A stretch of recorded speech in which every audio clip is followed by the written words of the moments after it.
Hello दोस्तों, नमस्कार, जय हिंद। मैं अरविंद सिसोदिया एक बार पुनः आप सभी का हार्दिक स्वागत करता हूं सत्य केतु डिफेंस एकेडमी के ऑनलाइन प्लेटफॉर्म पर। तो मेरे प्यारे दोस्तों, मेरे प्यारे भाइयों, आज का जो हमारा टेस्ट पेपर सॉल्यूशन है उसका क्रमांक यदि हम देखें तो 16वां नंबर का टेस्ट पेपर सॉल्यूशन हम करने जा रहे हैं। और दोस्तों, इस टेस्ट पेपर सॉल्यूशन में 15 क्वेश्चन होंगे। उस 15 क्वेश्चन का हम उचित आंसर देखेंगे और किस प्रकार से उनको हल करना है, किस प्रकार से हमारे एग्जाम में क्वेश्चन आते हैं, वो सारा हम देखेंगे। दोस्तों, सभी के 4 विकल्प हैं। उन 4 विकल्पों में से आपको सही विकल्प चयन करना है और कमेंट बॉक्स में अवश्य रूप से लिखना है। तो जल्दी से लाइव क्लास को ज्वाइन कीजिए, शेयर कीजिए, कमेंट कीजिए, कमेंट बॉक्स में अवश्य रूप से जय हिंद लिख दें। आ जाइए दोस्तों, देखते हैं पहला प्रश्न आज का क्या है। देखते हैं हमारे साथ जुड़े कौन कौन है। रितेश राज आर्मी, जय हिंद। सौरभ नेगी, जय। चलिए दोस्तों, पहला प्रश्न है आज का, अरुणाचल प्रदेश राज्य की राजधानी। तो अरुणाचल जो राज्य है हमारा, उसकी राजधानी कौन सी है? क्या मणिपुर है? नहीं, मणिपुर तो खुद स्वयं राज्य है और इसकी राजधानी इम्फाल है। ठीक है। ईटानगर, ईटानगर सही है, करेक्ट आंसर है। ईटानगर आपके अरुणाचल प्रदेश की राजधानी है, जैसे कि आप सभी ने बी ऑप्शन दिया है। शिलांग, शिलांग मेघालय, मेघालय की राजधानी शिलांग। और ये इम्फाल जो है ये आपके किसकी हो जाएगी भैया? मणिपुर की हो जाएगी। चलिए, तो करेक्ट आंसर हो जाएगा हमारा बी। चलिए आगे बढ़ते हैं, अगला सवाल देखते हैं क्या होगा हमारा प्रश्न संख्या 2 में।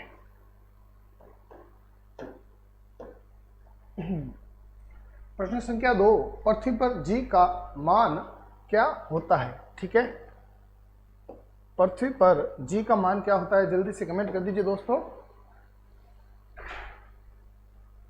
ABCD 4 ऑप्शन है। क्या यह 9.9 ms2 होता है, या 9.8 ms2, 10 ms2 या 8 ms2? जल्दी से कमेंट कीजिए, देखते हैं। दूसरे का आंसर रितेश राज, सौरभ नेगी, ओमवीर सिंह।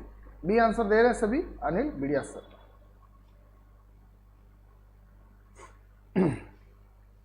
ठीक है, तो जी यानी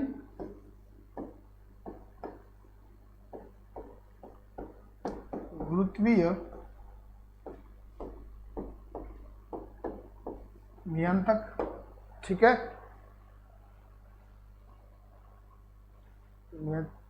ओके, ठीक है, नियंत्रक नहीं, गुरुत्वीय नियतांक। बी आंसर सभी दे रहे हैं। ठीक है, बी आंसर में क्या आ रहा है? 9.8। ठीक है, हालांकि इसका सही मान देखें तो 9.81 होता है। और पृथ्वी पर जो गुरुत्वीय नियतांक है ये दोस्तों अलग अलग जगहों पर अलग अलग प्रकार से भिन्न होता है। ये आपका औसत है। ठीक है, ये आपका औसत मान है। तो आंसर नंबर बी हमारा करेक्ट होगा। चलिए दोस्तों, दूसरा आपका सही हो गया प्रश्न। अगला प्रश्न देखते हैं। तीसरा, मद्रास का युद्ध कब हुआ था? अच्छा प्रश्न है, जल्दी से कमेंट कर दीजिए दोस्तों कि मद्रास का युद्ध कब हुआ था। ABCD 4 ऑप्शन है। 1556, 1612, 1746 या 1757। एक मुझे ये कमेंट करके बताना, 1757 को कौन सा युद्ध हुआ था? 1857 को तो भारत की प्रथम स्वतंत्रता की क्रांति हुई थी। 1757 को कौन सा युद्ध हुआ था ये कमेंट कीजिएगा। 1556 को कौन सा हुआ ये भी कमेंट कीजिएगा। और बाकी इसका करेक्ट आंसर कमेंट कर दीजिए। मद्रास का युद्ध कब हुआ था? ABCD 4 ऑप्शन है। देखते हैं आप सभी का आंसर। तीसरे में सी दिया है सौरभ नेगी, अनिल बिड़िया सर और रितेश राज आर्मी। सी 1746, वेरी गुड। 1746 को आपके मद्रास का युद्ध हुआ था। मुझे कमेंट करके बताइए दोस्तों, 1556 को कौन सा युद्ध हुआ था और 1757 को कौन सा युद्ध हुआ था? ठीक है, तो ये आपके मद्रास का युद्ध हुआ। ठीक है, बढ़ते हैं इसी प्रकार से। प्लस 1757, वेरी गुड सौरभ और रितेश, बहुत अच्छे। पानीपत का दूसरा युद्ध 1556, 1956 में। ठीक है, वेरी गुड, बिल्कुल करेक्ट। तो 1757 का आपके प्लासी कहाँ पर हुआ? ठीक है, पश्चिम बंगाल। और 1556 को आपके हुआ था पानीपत, हरियाणा। ठीक है, पानीपत का सेकेंड युद्ध। ओके, करेक्ट आंसर क्या हो जाएगा हमारे दोस्तों? आंसर हमारा 1746 ये करेक्ट होगा कि इस समय, सॉरी अंडू होता है। ओके चलिए कोई बात नहीं, मैं इसका करेक्ट आंसर कर देता हूँ। जो मैंने लिखा वो सारा चला गया। ठीक है, 1746 मद्रास, 1757 प्लासी, और ये आपके हो जाएगा पानीपत।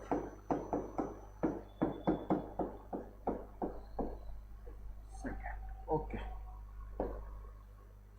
अगला प्रश्न देखिए जल्दी से और कमेंट कीजिएगा। प्रश्न संख्या 4, मेजर ध्यानचंद राष्ट्रीय स्टेडियम कहाँ पर है? फटाफट कमेंट कर दीजिए, मेजर ध्यानचंद राष्ट्रीय स्टेडियम कहाँ पर है? ये स्टेडियम की बात करें तो ये राष्ट्रीय स्टेडियम है ध्यानचंद का। ठीक है, और कमेंट कीजिए फटाफट कहाँ पर होगा।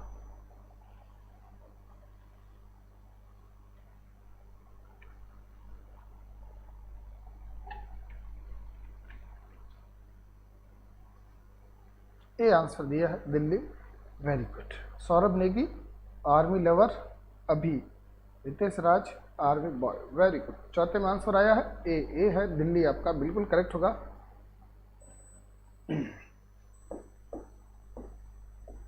तो मेजर ध्यानचंद वाला दिल्ली में है। लखनऊ में आपके इकानी इंटरनेशनल स्टेडियम है। ठीक है, काफ़ी पैसे खर्च किए और बहुत बड़ा स्टेडियम है ये। ठीक है, अगला जयपुर में यदि कोई प्रसिद्ध स्टेडियम देखे तो आपके SMS हो जाएगा सवाई मान सिंह स्टेडियम। ठीक है, अगला जोधपुर में देखें तो Barkatullah Khan stadium. Okay, answer हमारा ए करेक्ट होगा। Very good. प्रश्न देखिए अगला,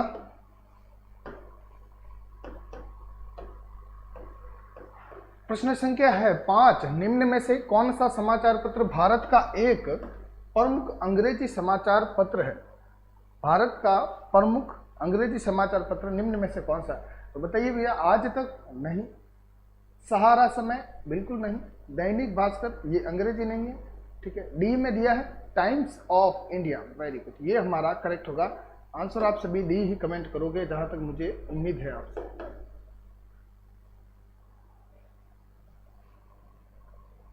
ठीक है, पूछा क्या है कि भारत का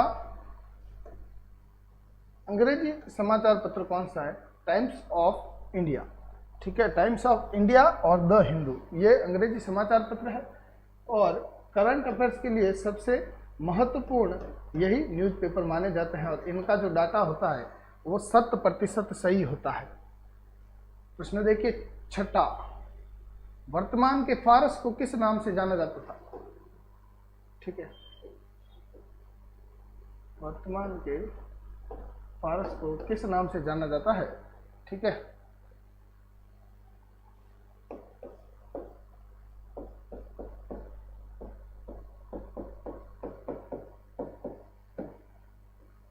मेसोपोटामिया की सभ्यता, इराक। ठीक है, परंतु ये हमारा सही आंसर नहीं है। आंसर हमारा क्या होगा? ईरान। ईरान को फारस के नाम से जाना जाता था। ऑप्शन नंबर बी करेक्ट होगा हमारा। वेरी गुड, आंसर दिया सौरभ नेगी ने सबसे fast. Ritesh Raj army, answer B हमारा बिल्कुल करेक्ट होगा। चलिए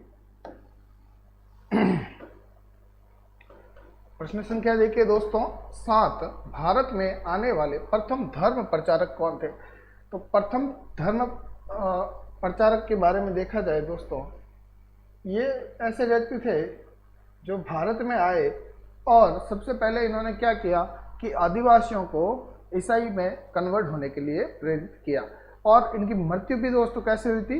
एक आदिवासी ने भाला मारकर इनकी मृत्यु कर दी थी, और वहाँ पर जहाँ पर इनकी मृत्यु हुई उस हिल का नाम भी सेंट थॉमस हिल है। ठीक है, ऑप्शन नंबर हमारा ए करेक्ट होगा। कौन सा करेक्ट हो जाएगा मित्रों? ए ऑप्शन हमारा करेक्ट होगा 7 में। और साथ में ए दिया है आपके सौरभ नेगी और रितेश राज, दोनों बहुत ही बेहतर आंसर दे रहे हैं, वेरी गुड। और आर्मी लवर अभी, ये भी बिल्कुल करेक्ट आंसर दे रहे हैं।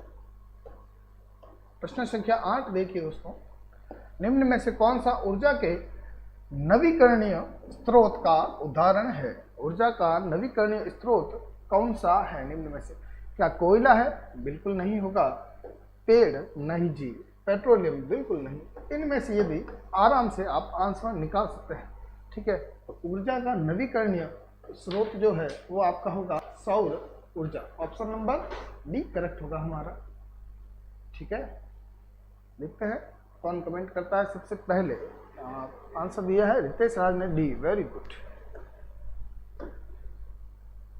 देखिए प्रश्न संख्या 9, भारत में योजना आयोग को भंग कर 1 जनवरी 2015 से किस नए आयोग की स्थापना की गई थी और उस समय प्रधानमंत्री कौन थे? तो प्रधानमंत्री दोस्तों 2015 में देखा जाए तो श्रीमान नरेंद्र मोदी जी हमारे भारत के प्रधानमंत्री थे। उससे पहले 1950 में योजना आयोग का गठन हुआ था और पंचवर्षीय योजना से संबंधित ये आयोग था। और इसका क्या हुआ भैया, 1 जनवरी 2015 को क्या किया गया, नाम चेंज कर दिया गया, नाम परिवर्तन कर दिया गया। हालांकि कार्य तो वही है और नाम क्या किया गया, नीति आयोग। चुनाव आयोग होगा नहीं, प्रतिस्पर्धा आयोग होगा नहीं, कोई नहीं इसमें होगा नहीं। ऑप्शन हमारा ए करेक्ट होगा। चलिए देखते हैं ए किसने दिया। योजना आयोग 1950, वेरी गुड।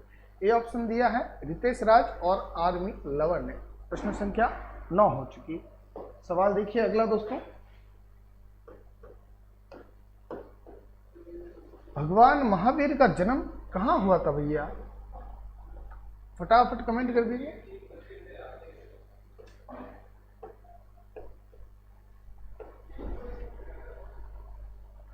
ओके, तो पाटलिपुत्र की स्थापना उदयन ने की थी, ठीक है। उदयन ने पाटलिपुत्र की स्थापना की थी। पाटलिपुत्र यानी कि पटना पर सर्वप्रथम किसी वंश का यदि शासन रहा तो वो था हर्यक वंश। हर्यक वंश का शासन रहा। हर्यक वंश के संस्थापक देखा जाए तो बिंबिसार थे। उनके पुत्र अजातशत्रु थे। अजातशत्रु ने बिंबिसार की हत्या करके राजगद्दी प्राप्त की थी मगध की, यानी कि पाटलिपुत्र की। फिर उदयन जो थे वो अजातशत्रु के पुत्र थे और उदयन ने अपने पिता की हत्या करके राजगद्दी प्राप्त की पाटलिपुत्र की। तो इस वंश को, हर्यक वंश को क्या कहा जाता है भैया? हर्यक वंश को कहा जाता है आपके पितृहंता वंश, ठीक है। पितृहंता वंश के रूप में भी इन्हें जाना जाता है। बिंबिसार अलग था, बिंदुसार अलग था। बिंदुसार अशोक के पिताजी थे और बिंबिसार आपके हर्यक वंश के संस्थापक थे। और दोस्तों इनसे संबंधित मगध में प्रारंभिक कोई देख सकते हैं हम तो 4 वंश सबसे पहले आए थे, हर्यक, शिशुनाग, फिर आपके नंद और उसके बाद आपके आया था मौर्य। ये 4 मुख्य रूप से आए थे और उन सब में से जो बड़ा वंश था वो हुआ था आपके दोस्तों मौर्य वंश। और मौर्य के बाद में यदि दोस्तों देखा जाए तो मौर्य के बाद यदि सबसे बड़ा इतना किसी ने शासन चलाया काल में तो वो था गुप्तों का। गुप्तों के बाद यदि देखा जाए तो पुष्यभूति या वर्धन वंश का काल चला था, ठीक है। तो आंसर हमारा क्या हो जाएगा दोस्तों? आंसर हो जाएगा हमारा वैशाली। वैशाली में इनकी भगवान महावीर यानी कि वर्धमान महावीर का जन्म हुआ था और पावापुरी में मृत्यु हुई थी। पावापुरी में मृत्यु हुई थी दोस्तों, ठीक है। अच्छा, कपिल वस्तु में दोस्तों आपके गौतम बुद्ध का महापरिनिर्वाण हुआ था। 10वें में आंसर हमारा बी होगा। उम्मीद है आप सभी ने बी आंसर कमेंट किया होगा। 11वां देखिए, भारत में मुद्रा की छपाई किसके द्वारा की जाती है? तो भारतीय मुद्रा किसके द्वारा छपाई होती है? भारतीय मुद्रा की जल्दी से कमेंट कर दीजिए। क्या सेबी से होती है, क्या फिक्की से होती है, भारतीय रिजर्व बैंक यानी कि आरबीआई से, या डी ऑप्शन आपका कोई नहीं? यदि इनमें से कोई नहीं है तो ऑप्शन डी का आप कमेंट कर सकते हैं। और यदि डी इनमें से प्रश्न नहीं आ रहा है तो आप आराम से ई ऑप्शन 1 दे देता हूं मैं आपको, टीचर स्वयं याद करें। आप ये भी आंसर कमेंट कर सकते हैं। चलिए, MS चौधरी चौटन जुड़ चुके हैं। इंडियन आर्मी लवर अभी, Saurabh Negi, Ritesh Raj army boy. Okay, 11 में आंसर आ रहा भैया C, Saurabh Negi, MS Chaudhary, Ritesh Raj, RBI army lover, C answer. भारतीय रिजर्व बैंक द्वारा मुद्रा की छपाई की जाती है। ठीक है, टकसालें इनके अलग अलग स्थानों पर है, परंतु छपाई किसके निर्देशों के द्वारा होगी, तो वो आपके आरबीआई के द्वारा होगी। अगला सवाल देखिए दोस्तों, प्रश्न संख्या आपके आ जाएगी 12। भारतीय योजना आयोग का गठन कब हुआ?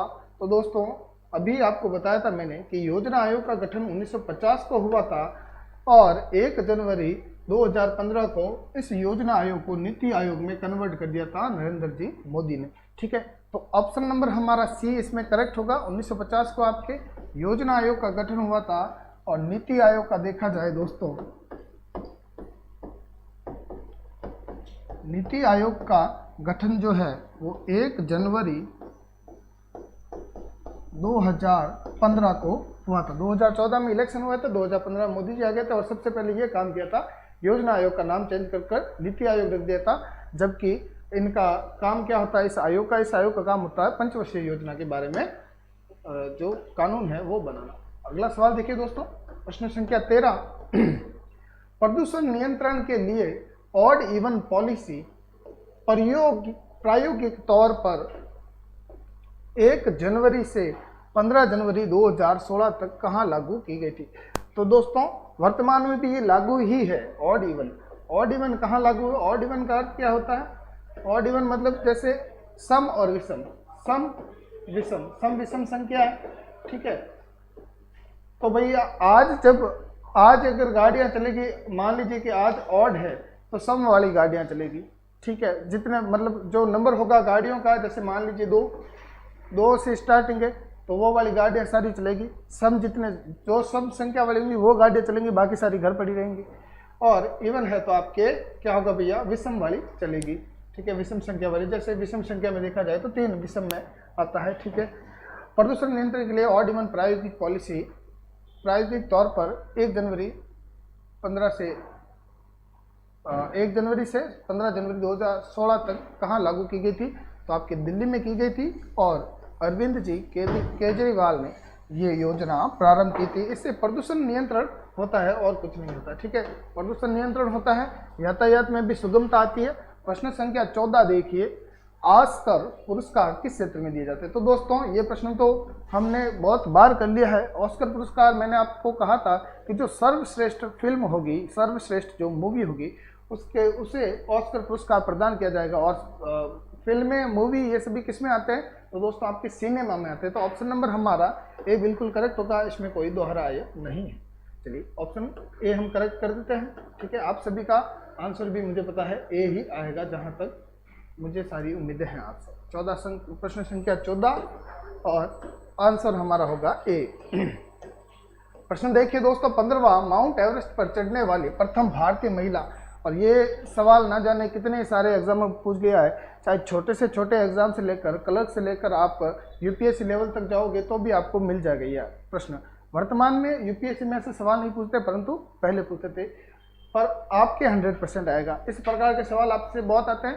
पीटी उषा, जिन्हें हम उड़न परी के नाम से भी जानते हैं, कर्णम मल्लेश्वरी, ठीक है, बचेंद्री पाल या कोई नहीं। आंसर हमारा सी करेक्ट होगा, बिचेंद्री पाल। ठीक है, ऑप्शन नंबर हमारा सी करेक्ट होगा। और ये आपके आज के सेशन का लास्ट सवाल था। ठीक है,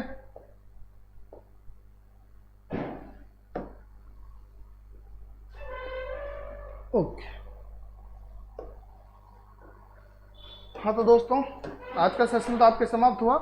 अगली क्लास साइंस की होगी, उसके बाद मैथ की होगी। अवश्य रूप से दोनों क्लास से देखें और अपनी तैयारी को मजबूत कीजिए। पढ़े, हंसते रहिए, खेलते रहिए, गाते रहिए, मुस्कुराते रहिए।